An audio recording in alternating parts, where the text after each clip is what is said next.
नमस्कार मित्रांनो, देव माणूसमधला अध्याय 12 नोव्हेंबर भागामध्ये तर घडलेलं असं असतं. त्या खड्ड्यामध्ये एक दगड निघतो. सगळे म्हणतात दगड, पण गोपाळ म्हणतो, अहो ही तर मूर्ती आहे, बघा त्याला मोती मोती आहे, हे तर मोती बाबा आहेत. काय त्याचं रूप, काय त्याचं तेज. आता तो बोलून बोलून सगळ्यांना भारावून टाकतो. आता जित्या मंग्या मोठ्याने जयघोष करायला लागतात. मोती बाबांच्या नावाने जय जयकार असो. सरपंच म्हणतात, जामकर ती मूर्ती आमच्या ताब्यात द्या. जामकर म्हणतात, ही मूर्ती मी कुणालाही देणार नाही, मला ही फॉरेन्सिक लॅबमध्ये पाठवायची. आता मात्र गोपाळ जाम हादरतो. आप्पा म्हणतात, ए सुधा, आम्हाला नाही घाबरत, देवाला तरी घाबर. आता जर जामकर साहेबांना बोलला नाही ना, तुझ्या सगट तुझ्या कुटुंबालाच घराबाहेर काढतो. ऋतिक म्हणतो, काढा काढा यांना घराबाहेर काढा. पण हो आप्पा, मी काय केलं, मी तर तुमच्याकडून आहे. रणजी म्हणते, ए सदा, अरे बाबा समजव तुझ्या साहेबांना, नाहीतर तुझ्यामुळे मला बी घराबाहेर काढतील. सदा म्हणतो, मी कसं साहेबांना बोलणार, ते माझे साहेब आहे, मी थोडीच त्यांचा साहेब आहे. आता मंग्या आणि जित्या खूप गोंधळ घालतात. पण जामकर म्हणतात, ही मूर्ती घ्यायचा प्रयत्न केला तर एकेकाला अटक करील.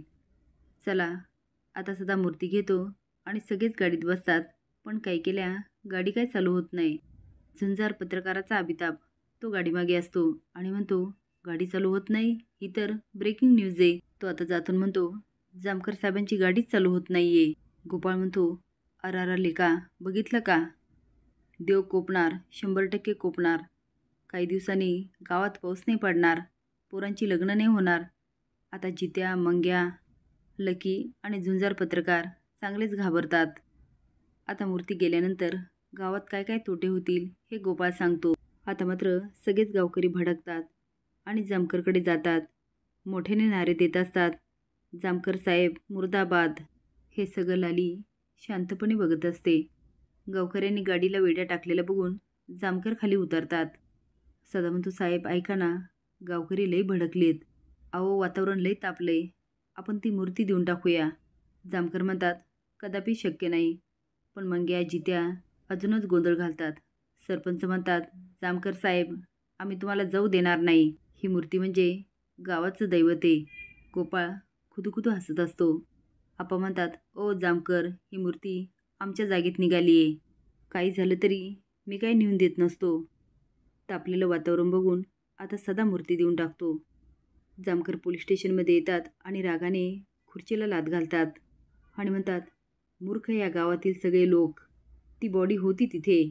आता फुलाबाई एक परत आणते आणि आप्पा त्यामध्ये तो दगड ठेवतात.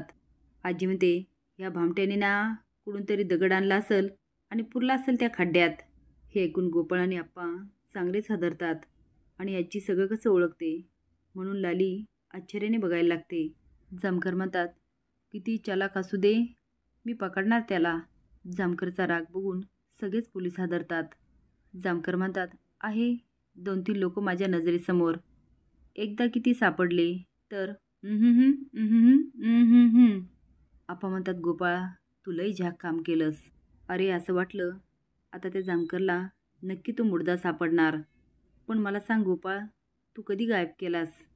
गोपाळ म्हणतो, आप्पा मला माहीतच होतं, माधुरी गायब झाल्या म्हटल्यावर तो जामकर काय शांत बसणार नाही आणि गाय सारखी हंबरतीये, त्यामुळे त्याला नक्कीच संशय येणार आणि म्हणूनच मी पहिलेच माधुरीची बॉडी गायब केली. पण काही करून आजच बॉडीची विल्हेवाट लावली पाहिजे. हे सगळं चोरून लाली ऐकत असते. आता आप्पा गोपाळ पुन्हा मागची दारी जातात. आप्पा म्हणतात, अरे आज रात्री गावकऱ्यांनी मूर्तीची पूजा ठेवली आहे आणि बॉडीची विल्हेवाट लावणं आज कसं शक्य आहे. आता मात्र गोपाळ विचारात पडतो. पण पुढील भागात बघूया आता आप्पा आणि गोपाळच बॉडी सापडते की काय. असेच नवीन अपडेट जाण्यासाठी लाईक आणि सबस्क्राईब करा. धन्यवाद.